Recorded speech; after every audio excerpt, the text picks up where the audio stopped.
Sa Bacolod, Aksyon Radio! Aksyon Radio!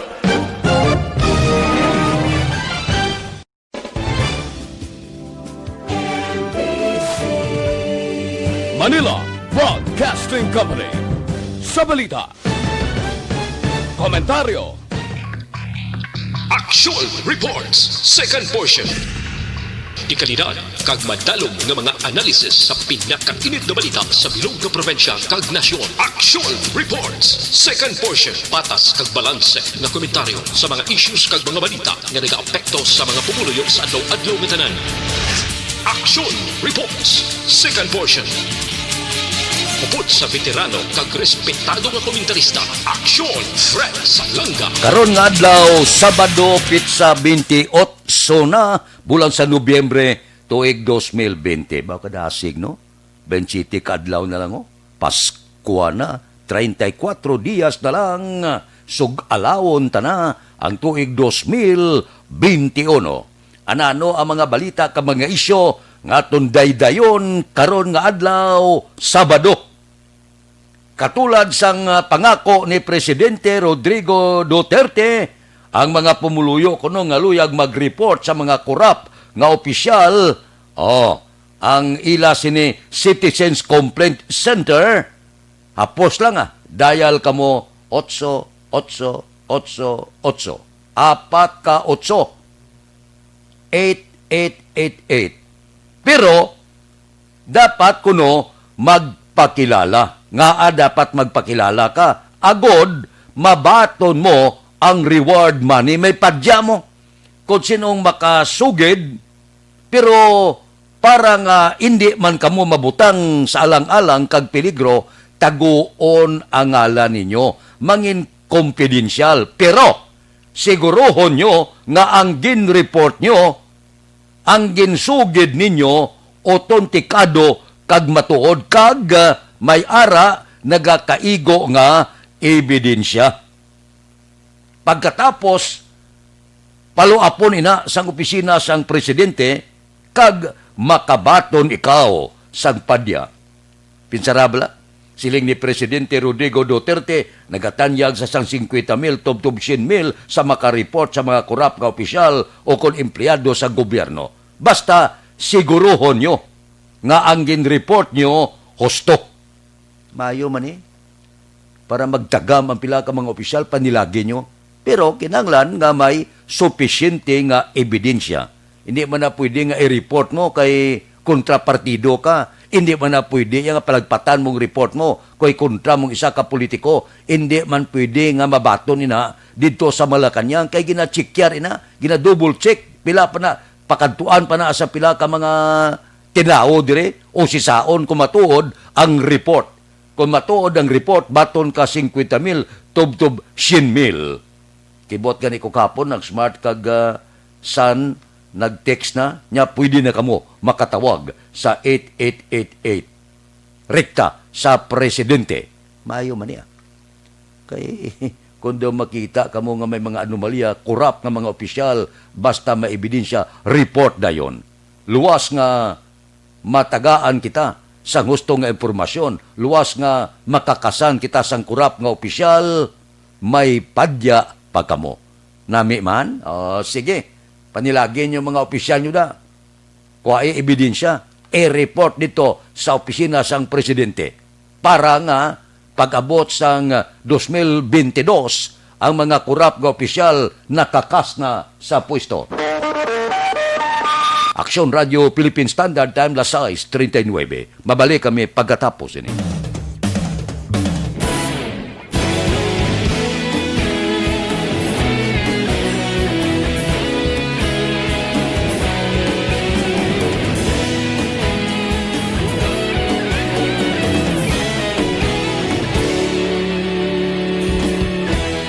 Agapasumbanwa, mabugaw nga hangin nagadapyan na.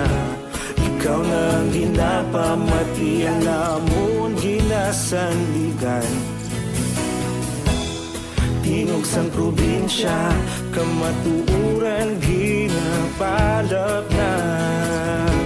Minsay nga may dala, paglaom ka kasanan. Tinuig na nagligan, ikaw gihapon ang ako nga istasyon. Sa pagbudlak sang adlaw, sa pagtuhaw sang biton, mga balita nga dala inspirasyon. Aksyon radyo, bakolod man sa gihapon. Padayon Aksyon radyo, bakolod saludo sa imo. Padayon Aksyon radyo, salamat sa pagserbisyo. Patas kag balanse, matuod nga mensahe, wala sang ginagampingan. Padayon Aksyon radyo.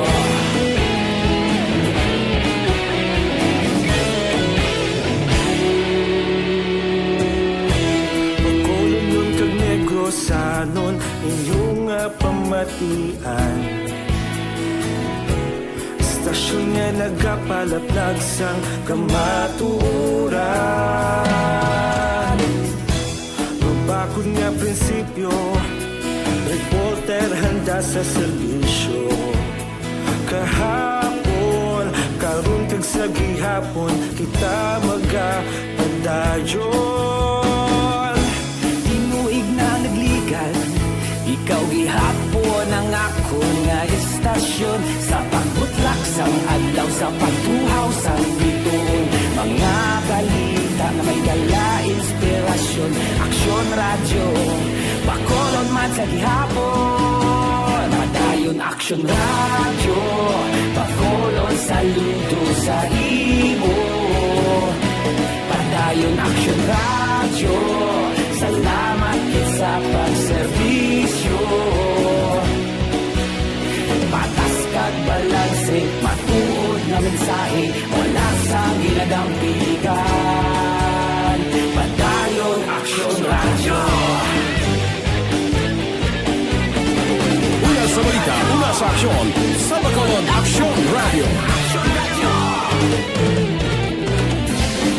Una sa balita, una sa aksyon, sa Bacolod Aksyon Radio. Kita ulog na na'y sagsang anong nakahintangan.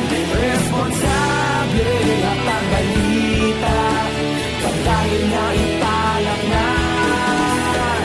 Malasig pero sigurado, aksyon na may dalang at palanggan.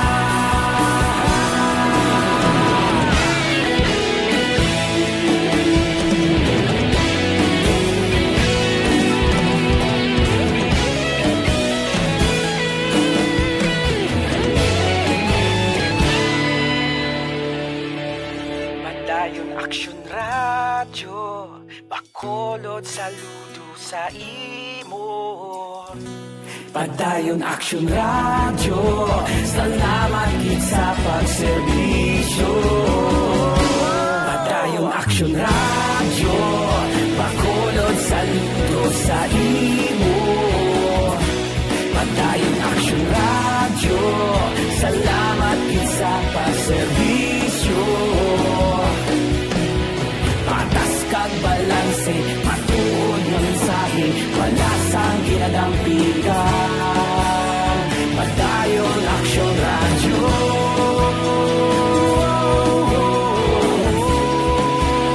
Padayon Aksyon radyo.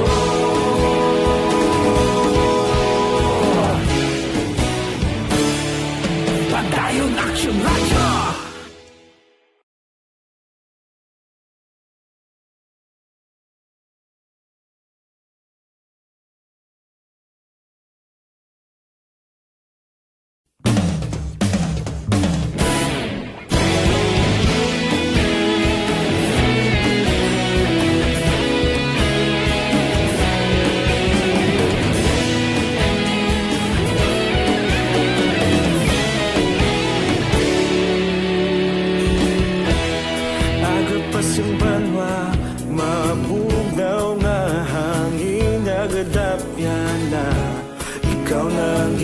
Pamatian namon ginasandigan.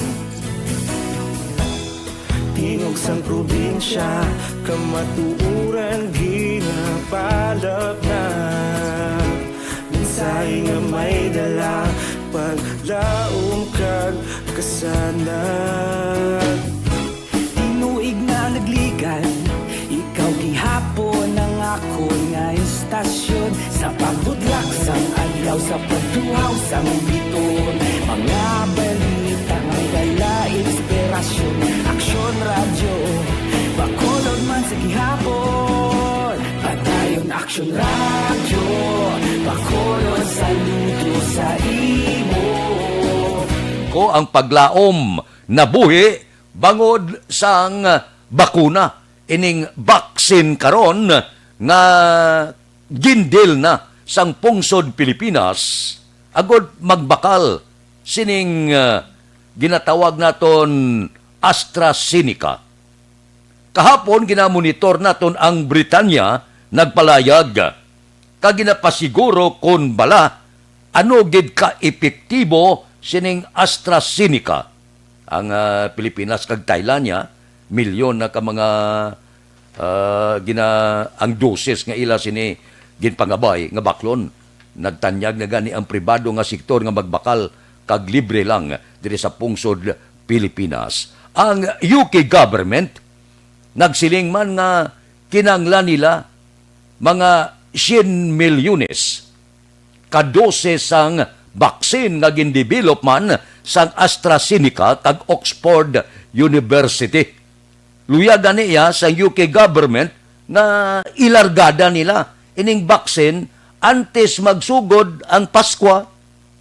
Ti karon ginatun-an na kag ginapasiguro lang sa AstraZeneca ining baksin ngani nga dapat ipasiguro ang standard, ang safety niya, ang kaepektibo niya suno sa British Health Secretary nga si Matt Hancock. Sa karon ang AstraZeneca amo ning pili sa iban nga mga nasyon nga aman.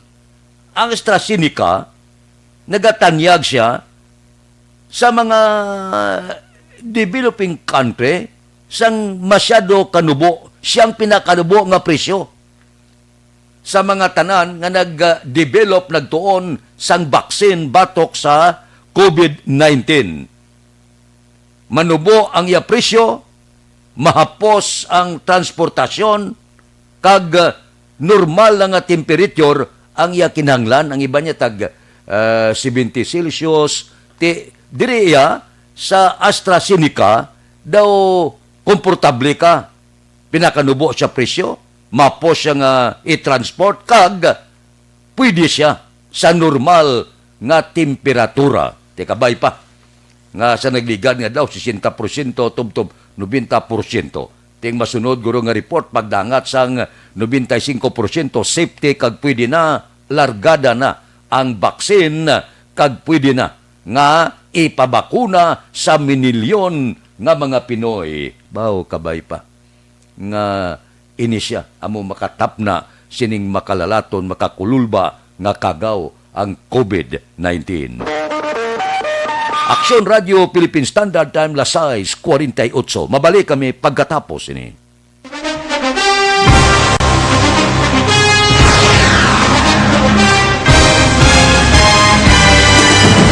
Mga balita nga una nabatian, mga impormasyon nga nakaapekto sa pagpangabuhi sang tanan, drama nga naghatag kabuhi sa istorya sang paglaom, paghigugma kag pagpasimpalan, serbisyo nga makatalandog balatyagon kag nagbunga sang pagsanyog, istasyon sang tanan sa sulod na sang 51 ka tuig, istasyon nga hindi kamo pagkalipatan. Pito ka mga kongresista, isa ka gobernador ang araw sa nagkulist sa pedaya yung pamangkot na nagligad para pamaninga linaw wagay sa ngalan wala to naman nga maglapit na lang ang eleksyon pagwa. Sakit lang kung kayo nga katapos ang media nga mag-report lang sa senaryo kadisan mahatagan kamo tsansa nga makapalayag sa inyo hibubunot batok sa pulis. Jaya kontra Wala niya tsansa mo, nagpasarhag na ang kamera, wala ang ila counterpart sa Senado, nagpabungol-bungol. Kamuda daw ga pinagusto lang sa kamera, insulto sa Senado. Una sa balita, una sa aksyon, Sabado, Aksyon Radio. Today, DOA is confirming that a 38-year-old female Chinese patient under investigation, or PUI, is positive for the novel coronavirus 2019-10-CoV. I issued an order to Executive Secretary Major Dia clearly laying down the responsibilities of each department in implementing the Bayanihan to Heal as One Act. Makabig nga pinakadako nga hangkat nga natubang sang pungsod Pilipinas ang COVID-19 pandemic. Tanan nga sektor ang apektado. Tanan nga kinahanglan sang pagtamod kag nagakaigo nga pagserbisyo. Bisan pa ang industriya sang pagwaragwag nagapangatubang sang kaangay nga pagpanghangkat. Apang Aksyon Radio Bacolod wala nagbiya sa pagpangalagad sa kahanginan sa pihak sang kabudlayan, peligro kag risgo nga dulot sang pandemya.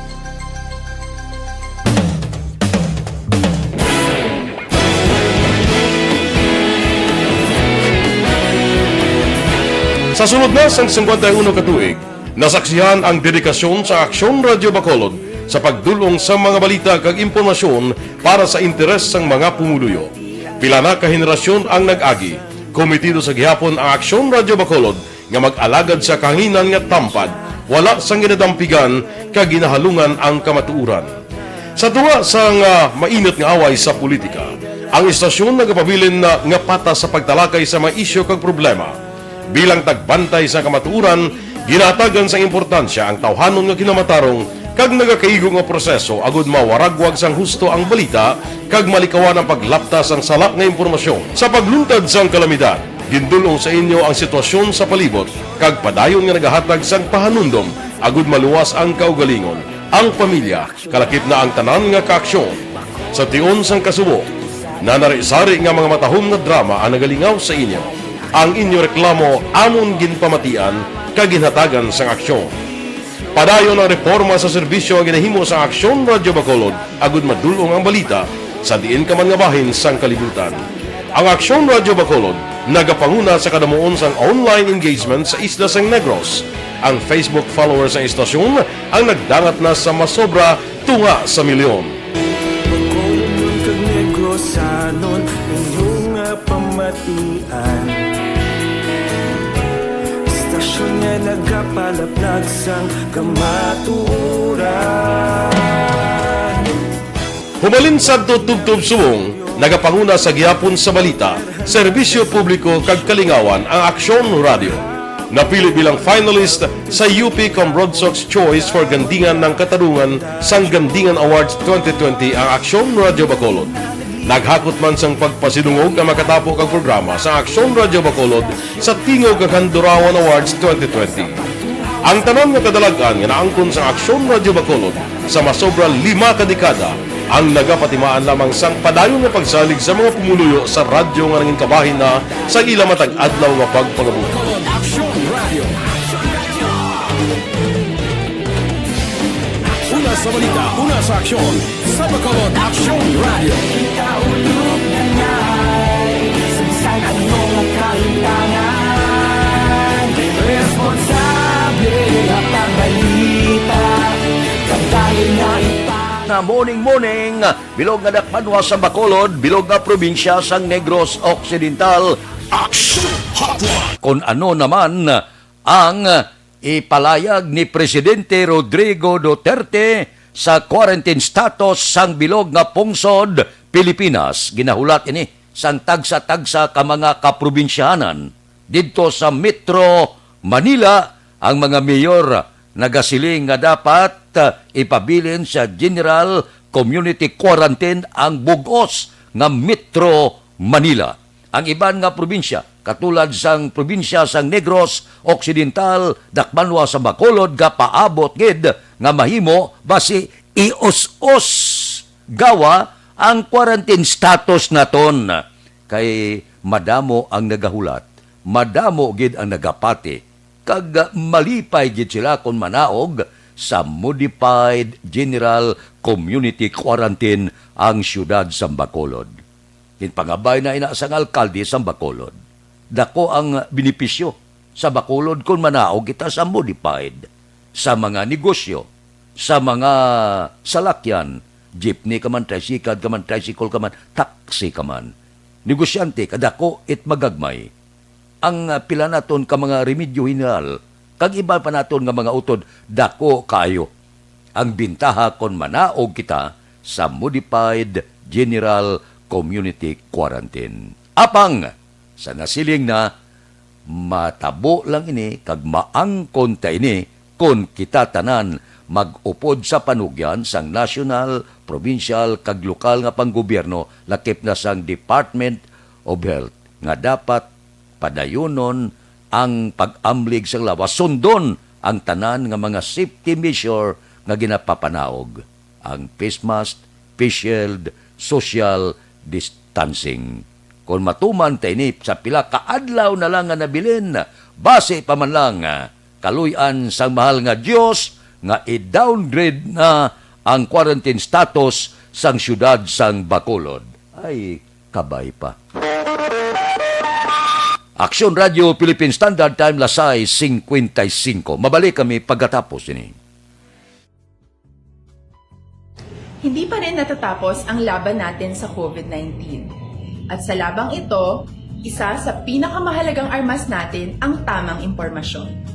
Importanteng maalam tayo kung paano ba natin mababawasan ang tsansang mahawaan tayo ng COVID-19. Pero, ano nga ba ang alam natin ngayon tungkol sa pagkalat ng COVID-19? Base sa kasalukuyang pag-aaral, ang COVID-19 ay sumasama sa droplets sa tuwing may umuubo, bumabahing, kumakain, nagsasalita, o kahit sa paghinga. Kadalasan, hindi natin namamalayan ang pagtalsik ng mga droplets na ito dahil hindi sila nakikita. Ano naman ang magagawa natin para maibaba ang exposure natin o tsansang magka-COVID? Kailangan nating maibaba ang exposure mula sa virus tuwing nakikipagsalamuha tayo sa iba. Isa sa pinakamainam na tool ang face mask upang mabawasan ang ating exposure at ang pagkalat ng COVID-19. Kaya naman, face mask ang bida topic natin for today. Binabawasan ng mask ang tsansang makahawa at makapanghawa tayo sa ibang tao. Ayon sa current studies, kaya nitong bawasan ang ating risk of infection ng 67%. Ngayon, napakadami ng face mask na available para sa atin. Ika nga options, options, options. So, how do you get to decide which one to use? I-ready ang inyong mga phone at i-screenshot ang mga comparison na ito ng iba't ibang mask.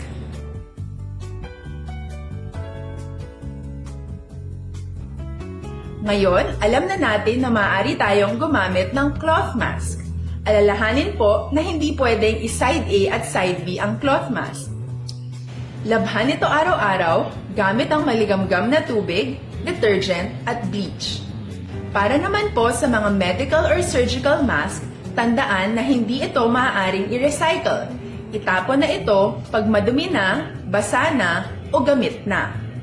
Samantala, ilaan naman po natin ang mga N95 mask para sa ating mga healthcare workers na patuloy na nakikipaglaban sa COVID-19. Huwag din po natin kalimutan na hindi natin nirerekomenda ang paggamit ng N95 respirators with valve. Habang kaya nitong protektahan ka sa virus, hindi naman ito mapoprotektahan ang mga tao sa paligid mo, lalo na kung may sakit ka. Of course, face masks are not enough to protect us. It should still be coupled with other preventive measures.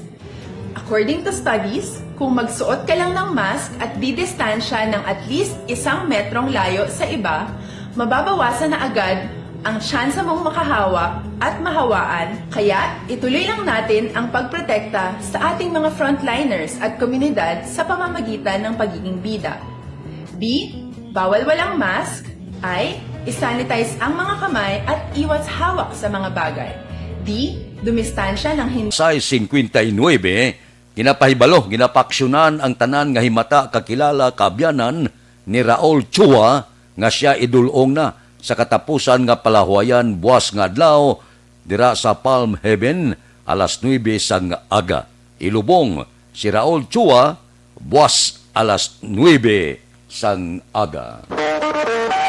Aksyon Radio Philippine Standard Time, Lasay 59, standby na. sa Aksyon Balita Morning Edition. Liwat magadulong sa aton sa mga balita lokal, national, international, sports kag artista. Upod kita kay Aksyon Boy Duran kag Aksyon Eden Aboso. Aksyon Fred Salanga, una sa balita, una sa aksyon, sa Bacolod, Aksyon Radio.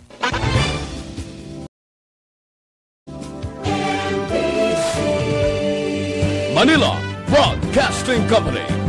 Sa balita, komentaryo, isyu, serbisyo publiko. Sa Bacolod, Aksyon!